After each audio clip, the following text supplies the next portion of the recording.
So, as we are moving forward here today, we want to assist you in recognizing where you are vibrationally. We want to help you to find conscious awareness of what you are doing with your vibration. And if you are consciously aware of how you are feeling, then you will have the opportunity, if you want to, of reaching for the thought that feels even better. And that really is the most powerful tool that we could ever give anyone, because when you think about it, I am my vibrational center, and everything that's happening to me is coming in response to the vibration that I'm emitting. So if I'm aware of the vibration that I'm emitting, and I'm constantly reaching for a better vibration, then is not my life on all fronts improving in a steady way? And we say, yes, it has to be. So sometimes, by virtue of what you're observing in your experience or those up close to you, around you, you see something that, let us say for the sake of our example, makes you feel powerless. It makes you feel maybe vulnerable. Let's say that the emotion that you feel is one of powerlessness or depression. Now, the reason that we are starting there is because we know the powerful being that you are, and we know the intention that you came forth into this physical experience. And we know that there is nothing that will feel worse to you than the opposite of that which you really are. And that which you really are is source energy. That which you really are is freedom expressing here and now. So the very worst feeling emotion has to be that suffocating feeling when you feel lack of control. And the emotion that you often describe when you are offering that vibration, we hear you use words like grief or words like betrayal or words like depression. The words don't matter so much. There's only two emotions. One feels good and one feels bad, and then there's that infinite range in between. You have lots of different names for the way you feel along this continuum, but let us say, for sake of this example, that deep depression, that feeling of grief, that feeling of not being able to do something about it, that powerless, lost feeling, let us describe that as the most disconnected vibration that you can achieve. So there you are in your depression. Now, the thing that we want you to hear is, you might come to an Abraham gathering, or you might talk with someone who has been to one, and in your depression, as they're observing you, they might say to you, hey, you got to think some happy thoughts. You need to cheer up. You need to stop being so negative. In which case you might want to say to them, you need to drop dead, because you don't have access to that bright, happy thought or feeling, even though you have thought happy things before, even though you have had access to happy thoughts at other times. In this moment of that vibration that feels like it's sucking the life right out of you, you don't have access to that bright, happy thought. So what we want you to hear in this quest for reconnecting to who you really are is, the best you can do is reach for the best you can do. In other words, the best you can do is find the best thought you can find. And maybe a thought of rage or anger is the best thought that you can find. Sometimes that angry thought that you discover is a big improvement over the suffocating grief that you were feeling before. You see what we're getting at? Now, somebody who does not understand the components of your grief, who really doesn't like to see somebody who's angry, might say to you, your anger is inappropriate. In which case, we advise you to tell them, again, to drop dead, because they don't know how far you've come. They cannot know the improvement that you have found. They don't know how much better that anger is than that grief that you were feeling just moments before. Now, if your intention is to reach for the best feeling thought that you can find, and you have found the relief, don't let somebody tell you that it isn't. You know that it is, but now don't give up on your quest to reach for a better feeling. Keep reaching. So, what we've noticed is, as you're depressed or disempowered, and you reach for an angry thought, you might not have even reached very hard for it, it came easily to you, and you felt the relief of it.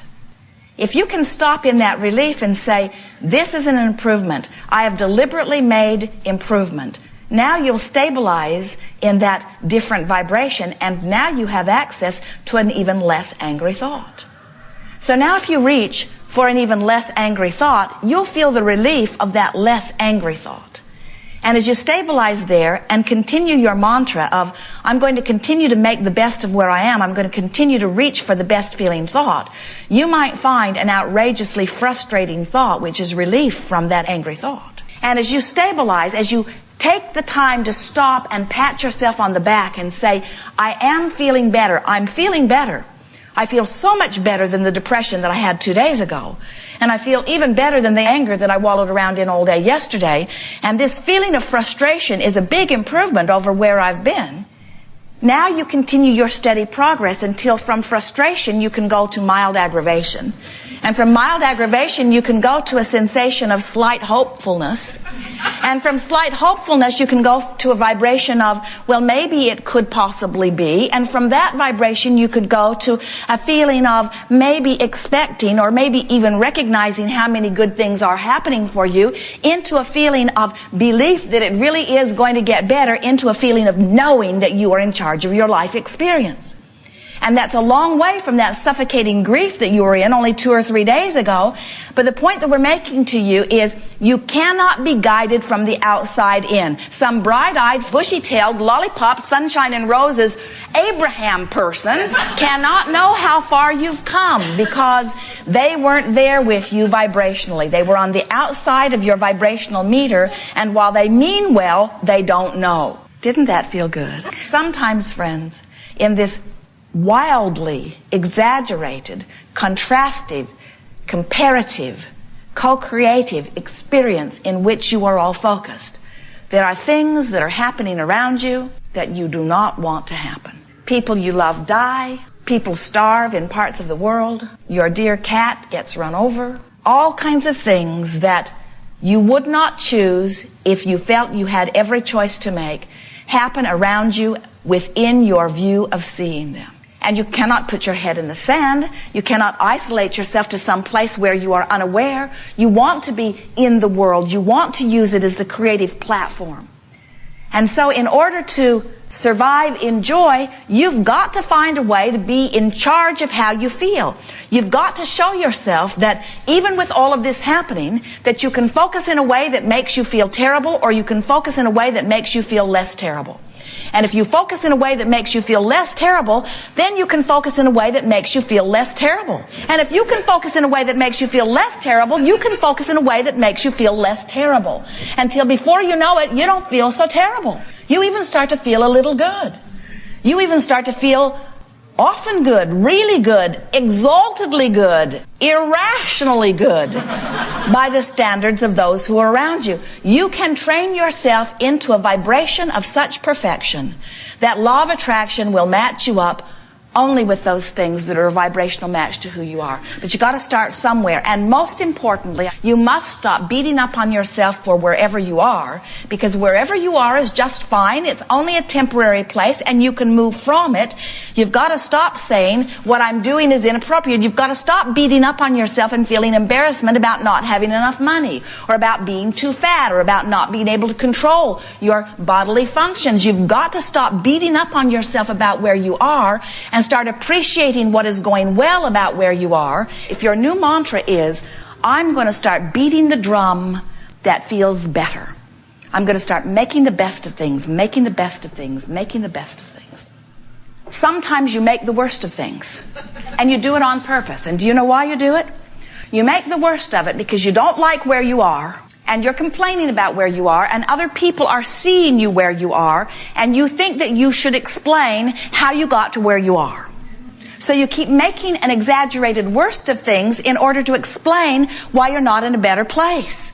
And we say, don't do that. Because when you make the worst of it, instead of moving from not feeling so good into a better and better and better and better and better feeling place, when you're making the worst of it, you're moving into a worse place. So something happens, you observe it, you take the hit, it doesn't feel good, and then you are embarrassed because you have negative emotion. Do you feel embarrassment when your gas tank indicator tells you that you're on empty? Or do you just go get some more gas? You don't condemn your indicator for telling you that you need more fuel. And we want you to stop condemning your indicator that's telling you you need more connection to source energy. In other words, that's all it's telling you. Something you're focused on right now is not a vibrational match to who you really are. You might want to fill up with some better feeling thoughts so that you are more of a match to who you really are. So when you are realizing that your emotions are your friend, your emotions are letting you know what you are doing vibrationally. Your emotion is letting you know how full of who you really are you are, or how much you are pinching off who you really are. You know what negative emotion is? Negative emotion is how you feel when you've chosen a thought that your inner being doesn't agree with. If your inner being is in agreement with your thought, your inner being joins you fully and you feel full. You feel radiant, you feel clear-minded, you feel vibrant, you feel energy, you feel joyous, you feel passion, you feel love, you feel appreciation. When you are choosing a thought that your inner being and all that is source joins you in, you feel fabulous. But when you choose a thought that is you out here on your screwy leading edge, choosing something that is absolutely incomprehensible in terms of what source knows to be. Things like, I'm bad, or I'm unworthy, or I'm not blessed. Things like, I'm not good enough, or I'm not smart enough. Things like, I should have done something differently, and now because I have done something differently, now I'm in a condemned, unblessed place. When you choose those thoughts and you beat the drum of them, you just hold yourself out there in the darkness for a while. Not because light is not shining all over you, it is, but you put up your big umbrella shade and you're just keeping yourself separated from the source that is really you, from the source that is always beaming to you, from the source that is always available to you. Now, what you're hearing from us here today is we want you to stop beating up on yourself when you get yourself in that predicament, because it's only temporary. We want you to then stop in the middle of all of this and say, what's the best feeling thought that I can find? And when you stumble upon the angry thought that felt better than the thought of depression or grief that you had before, then hold your ground by saying, this is an improvement and I have done well. When you feel your progress, when you take that first step, then you can take the second, and then the third, and then the fourth. And then you come to realize that it's an infinite, always stepping. As you are traveling from San Diego to Phoenix, down Interstate 8, beautiful drive across the desert. About halfway is Yuma. Not much to do there. No great restaurants. It's never the place Jerry and Esther decide to stay. But they pass through Yuma every time on their way. When they get to Yuma, they don't belittle themselves for not being in Phoenix. They accept that it's part of the journey. So when you are in your angry place, don't belittle yourself for not being in your joy, because it's just part of the journey. Instead, accept it as part of the journey. Take charge of the journey. In other words, can you imagine somebody finding themselves in Yuma and just collapsing? I wanted to be in Phoenix, and here I am in Yuma. I'm a failure. People call you on your cell phone. Are you in Phoenix? No, I'm in Yuma. Oh, I'm so sorry for you, they say. I know how much you wanted to be in Phoenix. You don't panic and just keep driving back and forth between San Diego and Yuma. You accept that you're partway there. And you don't beat up on yourself for being partway there. You accept that you're partway there, and you take pride in the journey that you've made already. And you take solace in the fact that if you've come this far, you can go further. You are in charge of the thoughts that you think, and you are in the charge of the way you feel. And once you discover that, once you say, I'm in charge, once you're mad on purpose, once you have convinced yourself that you've chosen the thought of anger, then you know that you can choose the thought of frustration, and oh, what a lovely thought that will be. You can choose the thought of overwhelmment, and oh, what a lovely thought that would be in relationship to those other thoughts that you've thought along the way. We want you to take control of your thinking, and we want you to stop beating up on yourself about where you are at any point in time. And we want you to never lose sight of your goal, which is what? To reach for a thought that feels better. In other words, we want you to stop saying, just for a little while, my goal is ecstasy, or my goal is winning the lottery. Those long jumps that are far from where you are don't serve you as well. My goal is I'm going to feel a little better than I feel right now, and I'm going to stabilize there and pat myself on the back, and then I'm going to keep reaching, and I'm going to reach again, and then I'm going to reach again, and then I'm going to reach again. And when you think about it logically, you have to understand that no matter where I am, no matter how sick or how poor or how in the darkness I am, if it is my intent to reach for a thought that feels better, I'm going to find it. And if it's still my intent to reach for a thought that feels better, I'm going to find it. And if it is still my intent to reach for a thought that feels better, I'm going to find it. And I'm not going to get stuck in Yuma. If I still reach for a thought that feels better, I'm going to find it. And can't you see that you have to get out into the light where the well-being is, where the dollars are, where the friends are, where the good relationships are, where the universe is yielding to you? You have to get there. It can be no other way. It is law. We are done.